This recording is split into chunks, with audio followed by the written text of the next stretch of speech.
श्रीमद्भगवद गीता अध्याय 2 द्वितीयोऽध्यायः सांख्ययोग। संजय उवाच तं तथा करिपयाविष्टमश्रुपूर्णाकुलेक्षणम् विषीदन्तमिदं वाक्यमुवाच मधुसूदनः। भावार्थ। संजय बोले, वैसी कायरता से व्याप्त हुए और आंसुओं से जिनके नेत्रों की दृष्टि अवरुद्ध हो रही है, वे अर्जुन जो कि विषाद कर रहे हैं, उनके प्रति भगवान मधुसूदन यह वचन बोले। श्री भगवान उवाच कुतस्त्वा कश्मलमिदं विष्मे समुपस्थितम् अनार्यजुष्टमस्वर्ग्यं कीर्तिक्रमर्जुन। भावार्थ। श्री भगवान बोले, हे अर्जुन, इस विषम अवसर पर तुम्हें यह कायरता कहां से प्राप्त हुई, जिसका न तो श्रेष्ठ पुरुषों द्वारा सेवन किया जाता है, न ही यह स्वर्ग को देने वाली है और न ही कीर्ति को करने वाली ही है। क्लैब्यमासनगमः पार्थ नैतत्त्वयुपपद्यते क्षुद्रं हृदय दौर्बल्यं त्यक्त्वोत्तिष्ठ परन्तप। भावार्थ। हे पृथानंदन अर्जुन, नपुंसकता को मत प्राप्त हो, तुम्हारे में यह उचित नहीं है। हे परंतप, हृदय की इस तुच्छ दुर्बलता को त्याग कर युद्ध के लिए खड़े हो जाओ। अर्जुन उवाच कथं भीष्मं संख्ये द्रोणं च मधुसूदन इषुभ्यः प्रतियोत्स्यामि पूजार्हावृसूदन। भावार्थ। अर्जुन बोले, हे मधुसूदन, मैं रणभूमि में किस प्रकार भीष्म पितामह और द्रोणाचार्य के साथ बाणों से युद्ध लड़ूं, क्योंकि हे अरिसूदन, ये दोनों ही पूजा के योग्य हैं। गुरुन् हत्वा ही महानुभावान् श्रेयो भोक्तुं भैक्ष्यम्पि लोके हत्वार्थ कामास्तु गुरुनेहैव भुञ्जीय भोगान् रुधिर प्रदिग्धान्। भावार्थ। महानुभाव गुरुजनों को न मारकर इस लोक में मैं भिक्षा का अन्न खाना भी श्रेष्ठ समझता हूँ, क्योंकि गुरुजनों को मारकर यहाँ में रक्त से सने हुए तथा धन की कामना की मुख्यता वाले भोगों को ही तो भोगूंगा। न चैतद्विद्मः कतर्नो गरियो यद्वा जयेम यदि वा नो जयेयुः यानेव हत्वा न जिजीविषामस्तेवस्थिताः प्रमुखे धार्तराष्ट्राः। भावार्थ। हम यह भी नहीं जानते कि हमारे लिए युद्ध करना या न करना, इन दोनों में से कौन सा अत्यंत श्रेष्ठ है, अथवा हम उन्हें जीतेंगे या हमको वे जीतेंगे, और जिनको मारकर हम जीना भी नहीं चाहते, वे ही धृतराष्ट्र के संबंधी हमारे सामने युद्ध में खड़े हैं। कार्पण्य दोषोपहत स्वभावः पृच्छामि त्वा धर्म सम्मूर्जेताः यच्छ्रेयः स्यान्निश्चितं ब्रूहि तन्मे शिष्यस्तेह शाधि मा त्वा प्रपन्नम। भावार्थ। इसलिए कायरता रूप दोष से तिरस्कृत स्वभाव वाला तथा धर्म के विषय में मोहित अंतःकरण वाला मैं आपसे पूछता हूँ कि जो निश्चित कल्याणकारक बात हो वह मेरे लिए कहिए। मैं आपका शिष्य हूँ, आपके शरण हुए मुझको शिक्षा दीजिए।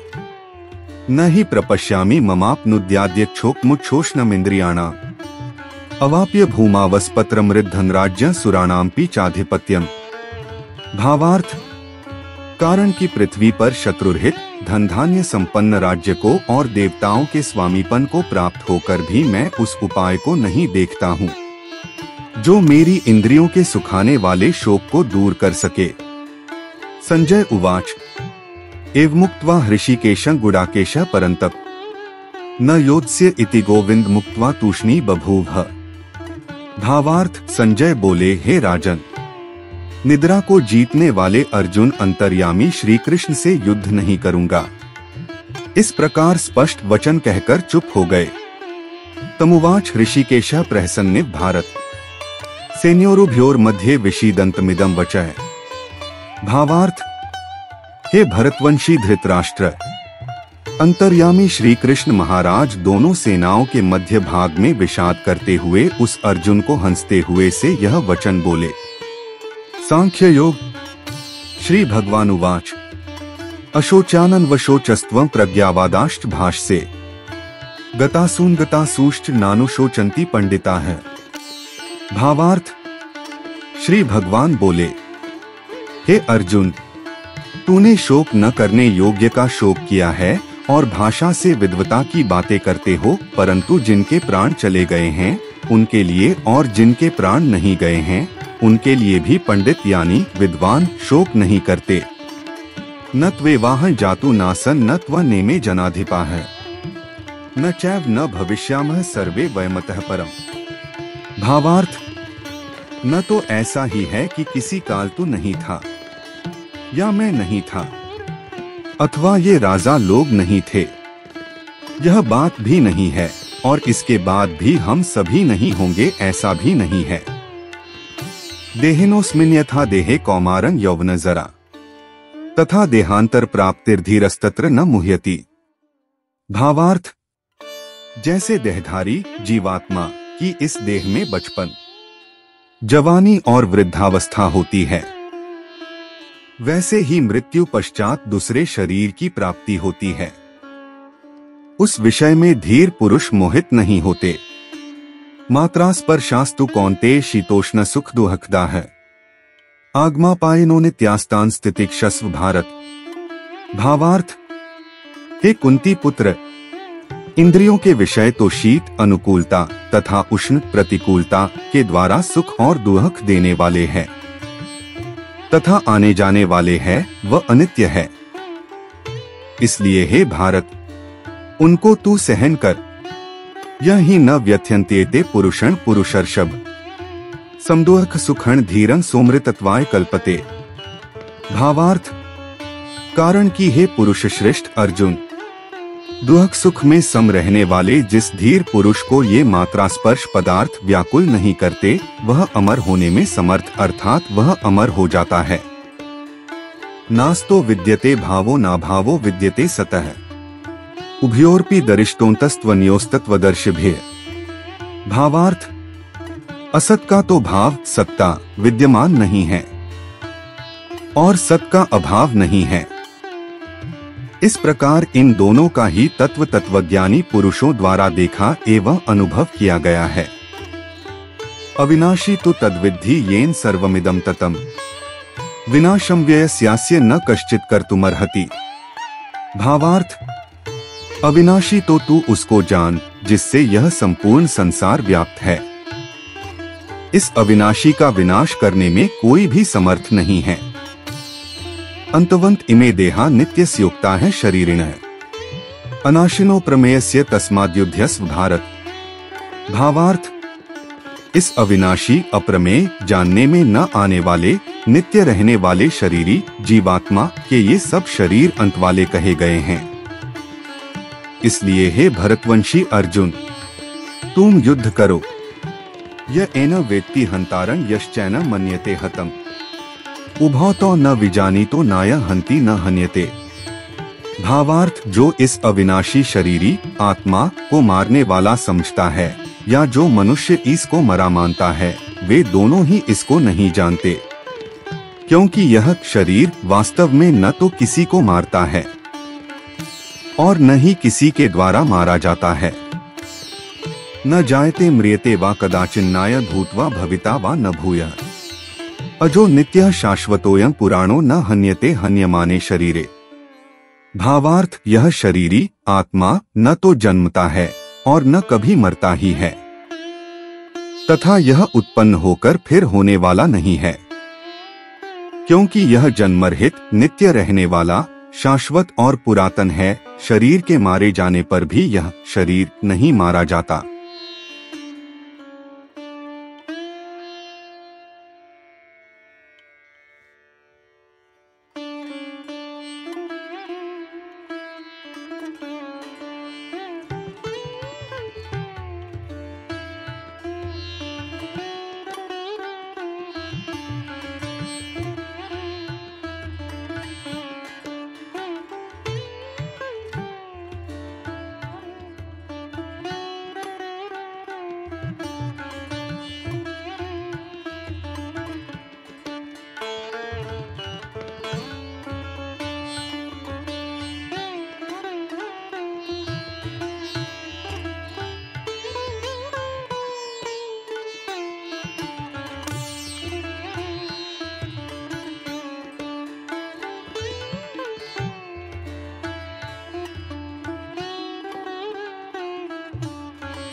व्यवसायात्मिका बुद्धिरेके कुरुनंदन बहुशाखा ह्यनंताष्ट बुद्धयो व्यवसायिना। भावार्थ, हे कुरुनंदन, इस संबुद्धि कर्मयोग में निश्चयात्मिका बुद्धि एक ही होती है, किंतु अस्थिर विचार वाले मनुष्यों की बुद्धियां अनंत व बहुत शाखा वाली होती है।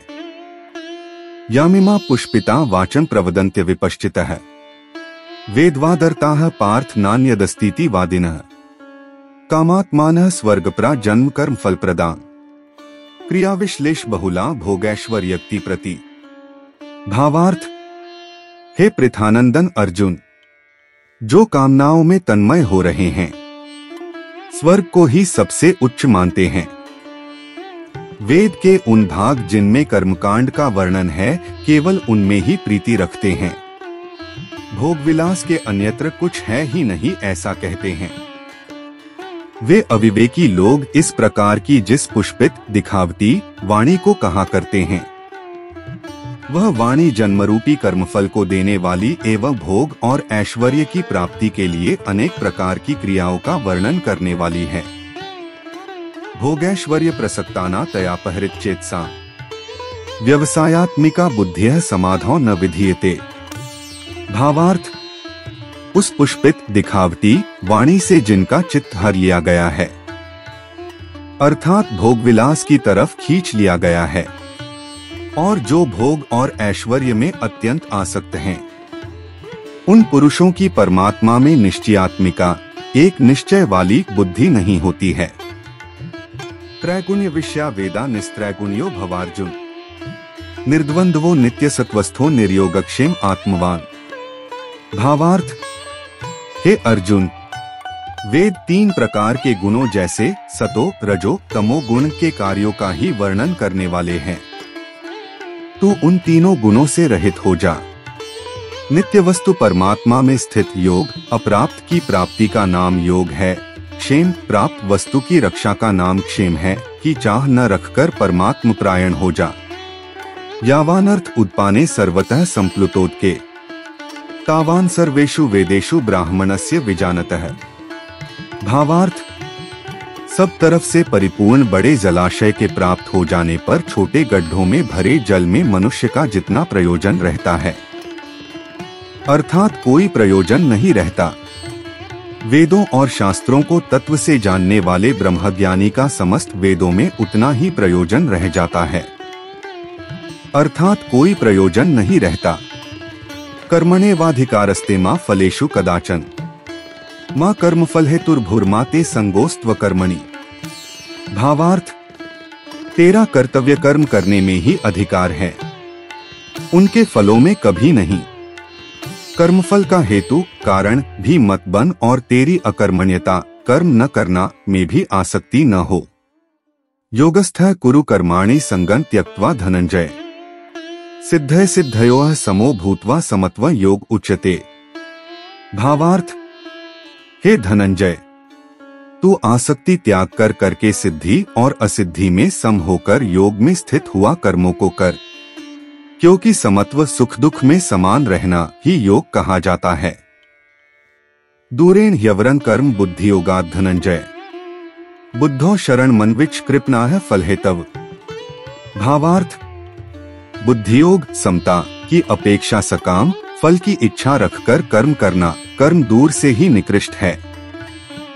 अतएव हे धनंजय, तू बुद्धि यानी कि समता की ही शरण ले, क्योंकि फल के हेतु कारण बनने वाले अत्यंत दीन हैं। बुद्धियुक्तो जहातीह उभे सुकृत दुष्कृते तस्माद्योगा युज्यस्व योगः कर्मसु कौशलम।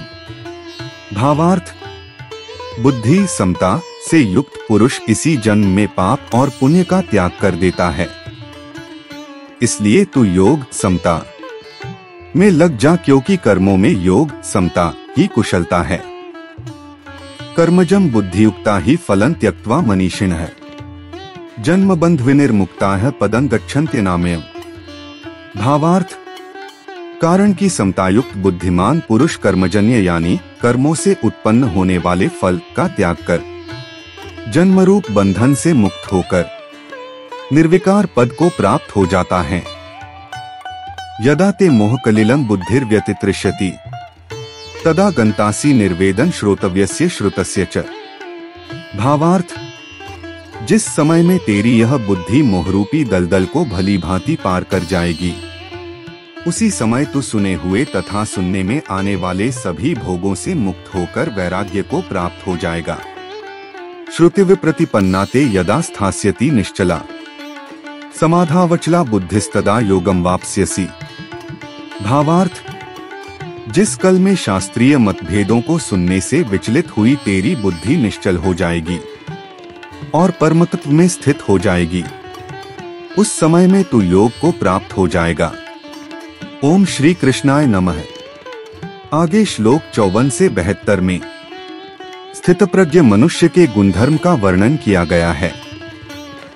अर्जुन उवाच स्थितप्रज्ञस्य का भाषा समाधिस्थस्य केशव स्थितधियः की प्रभाषेत किमासीत व्रजेत किम।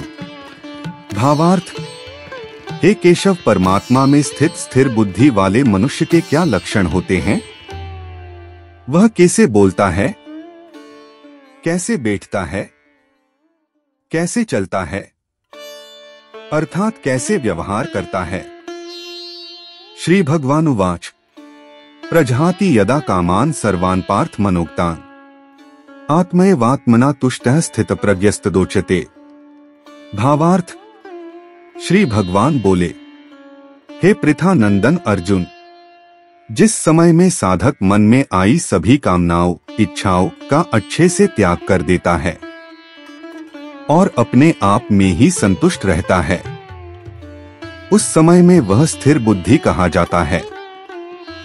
दुःखेष्वनुद्विग्नं नाह सुखेषु विक्तस्पृहः वीतराग भय क्रोधः स्थितधीर मुनिरुच्यते। भावार्थ, दुख आने पर जिसका मन विचलित नहीं होता और सुख आने पर जिसके मन में स्पृहा नहीं होती तथा जो राग भय क्रोध से रहित हो गया हो, वह मननशील मनुष्य स्थिर बुद्धि कहा जाता है। यह सर्वत्रान्भिस्नेहस्तत्तत् प्राप्य शुभाशुभम नाभिनंदति न द्वेष्टि तस्य प्रज्ञा प्रतिष्ठिता। भावार्थ, जो पुरुष सर्वत्र आसक्तिरहित होकर उस शुभ या अशुभ के प्राप्त होने पर न प्रसन्न होता है और न द्वेष करता है, उस मनुष्य की बुद्धि स्थिर है। यदा संहरते चायं कूर्मोंगनीव सर्वशः इंद्रियाणीन्द्रियार्थेभ्यस्तस्य प्रज्ञा प्रतिष्ठिता। भावार्थ, जिस प्रकार कछुआ सब तरफ से अपने अंगों को समेट लेता है, उसी प्रकार यदि मनुष्य अपनी इंद्रियों के विषयों से इंद्रियों को सब तरह से हटा देता है, तब उस मनुष्य की बुद्धि स्थिर हो जाती है। विषया विनिवर्तन्ते निराहारस्य देहिनः रसवर्ज रसोप्यस्य परं दृष्ट्वा निवर्तते। भावार्थ, इंद्रियों को विषय से हटाने वाले मनुष्य के विषय तो निवृत्त हो जाते हैं, लेकिन रस निवृत्त नहीं होता, परंतु इस परमात्म तत्व के साक्षात्कार होने से स्थितप्रज्ञ मनुष्य के रस भी निवृत्त हो जाते हैं। यत्तो ह्यपि कौन्तेय पुरुषस्य विपश्चितः इंद्रियाणि प्रमाथीनि हरन्ति प्रसभं मनः। भावार्थ, कारण कि अर्जुन, रस रहने से ये प्रमथनशील इंद्रियां मनुष्य के मन को बलपूर्वक हर लेती है। तानि सर्वाणि संयमय युक्त आसीत मत्परः वशे ही यस्येन्द्रियाणि तस्य प्रज्ञा प्रतिष्ठिता। भावार्थ, साधक सभी इंद्रियों को वश में कर मेरे परायण होकर बैठे, क्योंकि जिसकी इंद्रियां उसके वश में है, उसकी बुद्धि स्थिर है। ध्यायतो विषयान् पुंसः संगस्तेषु जायते संगात् संजायते कामः कामात् क्रोधोऽभिजायते क्रोधात् भवति सम्मोहः सम्मोहात् स्मृति विभ्रमः स्मृतिभ्रंशात् बुद्धिनाशो बुद्धिनाशात् प्रणश्यति। भावार्थ, विषयों का चिंतन करने से पुरुष की उन विषयों में आसक्ति हो जाती है। उस आसक्ति से उन विषयों की कामना उत्पन्न होती है और कामना में बाधा पड़ने पर क्रोध उत्पन्न होता है। क्रोध से सम्मोह मूढ़ भाव उत्पन्न होता है। सम्मोह मूढ़ भाव से स्मृति में भ्रम हो जाता है। स्मृति में भ्रम हो जाने से बुद्धि विवेक का नाश हो जाता है और बुद्धि विवेक का नाश होने पर मनुष्य का पतन हो जाता है। रागद्वेष वियुक्तैस्तु विषयानिन्द्रियश्चरन् आत्मवशैर्विधेयात्मा प्रसादमधिगच्छति प्रसादे सर्वदु अखाना हानिरस्योपजायते प्रसन्नचेतसो ह्याशु बुद्धिः पर्यवतिष्ठते। भावार्थ, परंतु जब साधक रागद्वेष से रहित वश में की गई इंद्रियों से विषयों का सेवन कर अंतःकरण की निर्मलता को प्राप्त होता है, इस अंतःकरण की निर्मलता के प्राप्त होने पर मनुष्य के सारे दुखों का नाश हो जाता है और ऐसे शुद्ध चित्त वाले साधक की बुद्धि निःसंदेह ही परमात्मा में स्थित हो जाती है। नास्ति बुद्धिर्युक्तस्य न चायुक्तस्य भावना न चाभाव्यतः शांतिर्शांतस्य कुतः सुखम।